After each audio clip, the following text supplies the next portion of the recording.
Good morning and welcome to What's Working Wednesday. I'm Cheryl Andrews. I'm the founder of Step by Step Listening, and What's Working Wednesday is all about reminding you to focus on what works for you.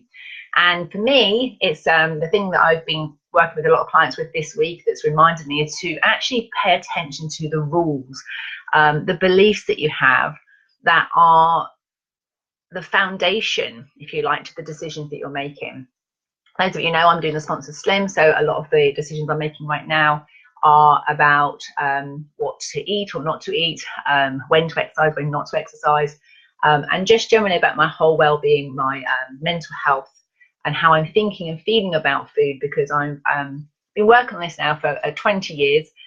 10 years I did the weight loss journey with Slimming World, and 10 years now I've been changing the rules and beliefs. So I have stopped saying to myself completely that this food is naughty or this is bad. Good morning, whoever's just joined me, please do say hello so I know who I'm speaking with. That'd be great. So I want you to think today about the thing that you want. So if you want to put in the outcomes here, I'd love to hear from you. What is it you're working on? What is it you want to do more of? What would you love to do more of right now? And it might be for some of my clients, the reason they what they want is to remember what they love. They've been so busy on the treadmill, maybe striving to be successful in business or taking care of their family, whether that be elderly parents or children, that they've been externally referenced. All their decision making has been around what other people needed from them, that actually they've lost sight of what they love. And so it might be that what you want to do more of is to spend time working out what you love. Maybe there's a thing you do love that you've lost some time in your diary to do. So I'd love to know what the thing is that you'd like to love. You know, a thing you'd love to do more of. Put my teeth. I'd like to get my teeth back in. That's what I'd love to do. So put down in the comments below what it is you'd love to do more of, and then think about listen to the story that you're telling yourself. Listen to the story you're telling other people, whether it's about you haven't got any time, or you can't do this, or you can't do that, or it's not, whatever the story is, and just consider challenging yourself, asking yourself questions about it, whether it's what kind of is that, is it anything else, where does that come from? What I've been really looking at over the last few months with my weight loss journey in particular is looking at how I feel in certain clothes. And what I've come to realize is that one of the beliefs I've caught myself this week is I only feel good in clothes if they make me look smaller. And I'm like, okay, that's interesting. What's that all about? So how much of that is being stimulated by society thinking there is this sort of size you need to be? And I've had, I've got family members that particularly worry about me because I'm overweight. They think that because I'm overweight, I'm going to get diabetes, or I'm going to have, something that's going to happen, so I'm going to lose my eyesight. So people who have associated seeing someone big with a health issue and therefore worry about me. So I've got people who would like me to be, if I was smaller, they would worry less. So I'm like, okay, so am I wanting to wear clothes that make me smaller so that other people don't worry about me? Am I wanting to wear clothes that make me look smaller because then I'll conform, I'll fit in with society? Or is it what I really, really want? And so and I don't know the answer yet, by the way. I'm just getting curious about it this week. So I'll be following the clarity process. So I'm now getting curious. I'm finding out where that will come from. I'm also checking into what else makes me feel good in my clothes. And I've discovered it's certain fabrics, if it's soft, if it's kind of got a loosey flowy feeling. And I also like really close fitted stuff, like I love my tracksuits and my workout gear, my lycra. But I also like clothes that are really bright. So I'm looking at what do I love about my clothes. Those of you know, as part of my Sponsor Slim, I'm also doing my 50th birthday, my 50th year is actually learning to love the whole of me. So I'm working down from my head down, and I'm checking in with different parts of my body and finding out what I love about it. And if there's things I don't love about it, I'm just checking, did I acquire a story from somebody or somewhere about what makes this right or wrong? So this might be, I don't know if it's appropriate really for daytime TV, but I'm down to the bust area.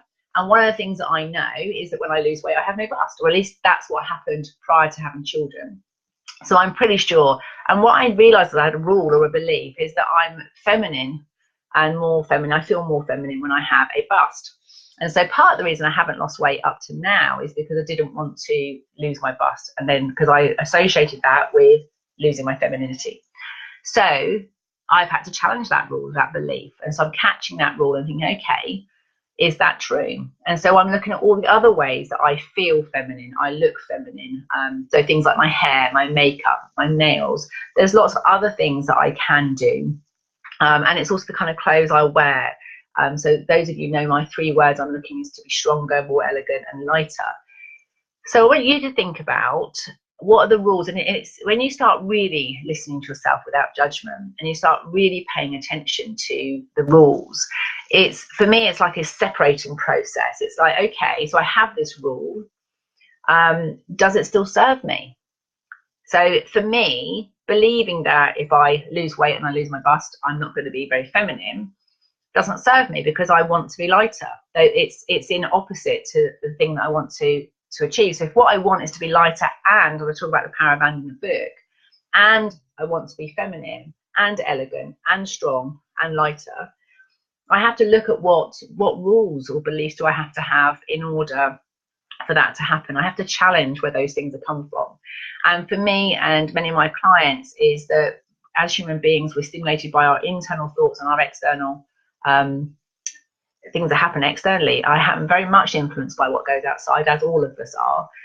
But now I'm consciously choosing, do I want to live my life with those rules in my mind? So that's what I'm doing in terms of my weight. And it's the same process. It's exactly what I do for the business. A good example would be today. I have this, usually I do What's Working Wednesday at 8 o'clock in the morning on a Wednesday morning. However, I had the opportunity to work with a client who is in India, so we've got a 5-hour time difference. And so I had a choice. I could work with her at 8 o'clock, or I could move this video forward by 45 minutes, or I could not work with her. And actually what I love doing is working with clients, and I love sharing stuff with you. So the rule and the critic that I had to get rid of, the belief I had, was that by not staying at 8 o'clock every week, people won't think I'm consistent. You know, it was a fear of being judged. And it's because I've heard a rule that if you want people to get engaged, you want people to share your stuff, you want people to like it, you want Facebook to get the algorithms, doing all of that stuff, you have to do it consistently so people get in the routine. And whilst I totally get that, I believe that rule was before technology allowed us to replay things, before we were able to record it. Because I remember the time when, you know, EastEnders used to be on, actually I have no idea what day of the week it was, but let's say it was 7 o'clock on a Tuesday and a Thursday, and that Neighbours was on, I think at, was it 1:15 or something? So if I came home for lunch from school, I could watch it, but you couldn't record it then. So you had to do it at the same time, because then people could adjust their diaries and they could plan to watch it at certain times. But I don't think the time that we do things is as important now as it used to be, because when people want to tune into us, particularly with social media, with marketing this way, and supporting and sharing news, people will tune in when the time is right for them. So you deliver it when a time is right for you, they can listen to it when a time is right for them, and everybody wins. So it's different in my Facebook group on a Friday, where we actually, the intention and the hope is people come on live, ask their questions, and there's an interaction going on. But even then, sometimes I allow myself now to be flexible, because the most important thing is that I can do my best work. And there's no point me showing up to something if I'm exhausted or tired or for whatever reason can't make it. So I want you to think about, please share, what is it you'd love to do more of? And just question yourself, you know, how do you need to be for that to happen? What kind of resource or support do you need?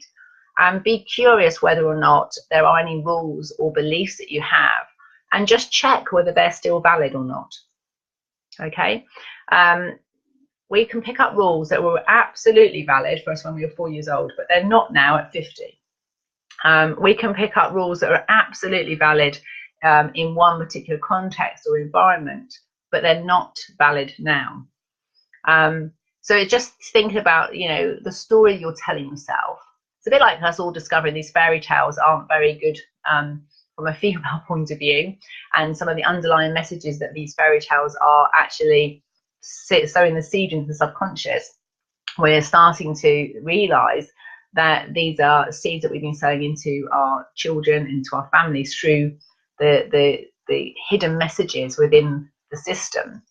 And so it's just checking what's the hidden message you're telling yourself, because I absolutely know that you matter and that your story has value. Your journey that you've been on so far, the things that you've learned, have got value, and you sharing them and finding your voice and being able to be heard and understood and to feel valued is really important. But the first thing that needs to happen is for you to listen to yourself. Get really clear about what you'd like to have happen and be aware of the stories you're telling yourself. And then once you've got that clarity, you will be able to communicate it with more confidence. Have a fantastic week. Speak to you all soon.